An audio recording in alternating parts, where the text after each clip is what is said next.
Dad and Denny saw the passing out parade, Puckapunyal. It was a long march from cadets.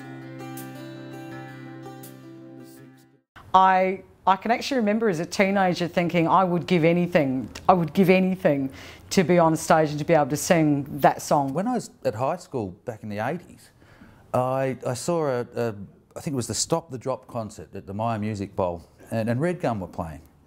And I thought, geez, this is great music. I really liked the songs, and I was like, the only thing is I should have that guy's job on violin.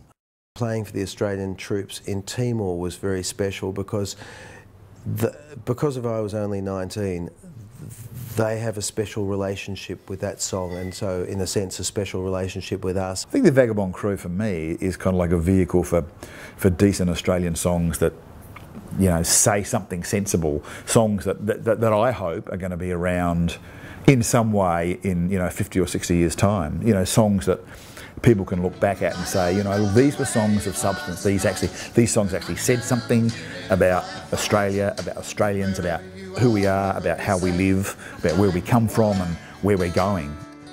I've got to tell you, it's one of the joys of my life playing with Hugh McDonald. You know, I'm just in awe of his musicianship. He's a great player. He can play anything almost.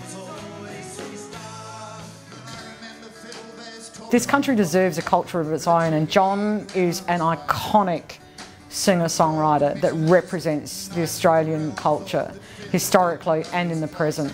We've got a very special group of people, each one bringing something individual to the table. John writes amazingly good story songs that just ring true, and the voice he speaks them with is a genuine Australian voice. The music encapsulates a lot of the essence of what it means to be Australian. The songs are not contrived, they're the stories of Australian people. Hughie and I have taken a lot of, you know, what was important and valuable and unique about Red Gum, because it was us, and we are now in the Vagabond crew, and that's the vehicle for what it is we're doing now. As a teenager, I was in awe of these songs, in awe of these people. I mean, they were rock gods for me. And suddenly, you know, here I am on stage and singing the songs of my heroes with my heroes. We've always found that people love our stories, they love the characters in the stories. Once again, Only 19 is a great example of that. It really touched the heart of the nation.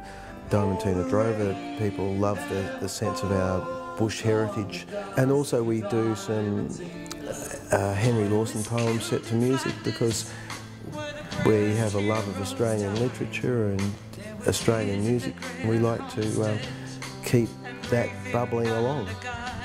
It's become abundantly clear to us since we've been doing this that there are Red Gum fans left, right and centre, which I've got to say was a little bit daunting when I first realised that that's what was going on.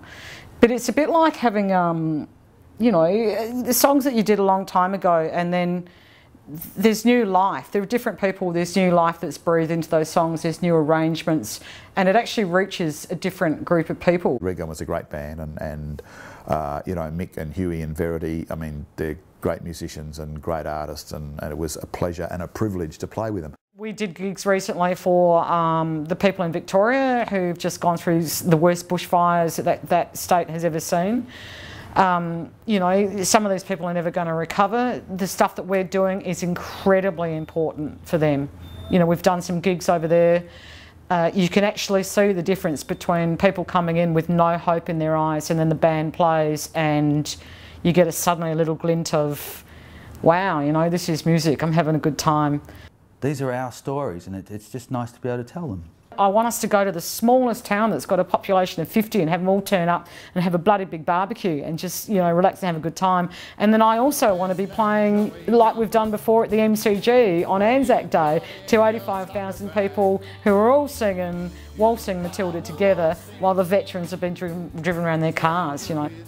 Really, it's about telling true stories of actual people, particularly Australian people, I guess. We still have that kind of edgy kind of thing that Red Gum had, though that's been tempered a bit, you know, with the years. The songs are actually about something that that means something, that's of some potential use to the world. It's not just empty nonsense. I think that people in regional areas have really suffered a lot over especially the last 10 years. Drought, politics, you name it. You know, we've gone through a lot in this country. They're hungry for music.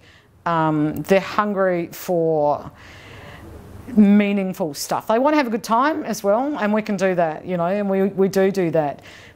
But I think that it's a really good time for a band like us to be in Australia at the moment. We are still, you know, opinionated, and we still care about things, and we still have things we want to say. John Schumann music stands alone. It's unique, and it lasts the test of time. There's me in me slouch hat with me SLR and greens. God help me. I was only 19.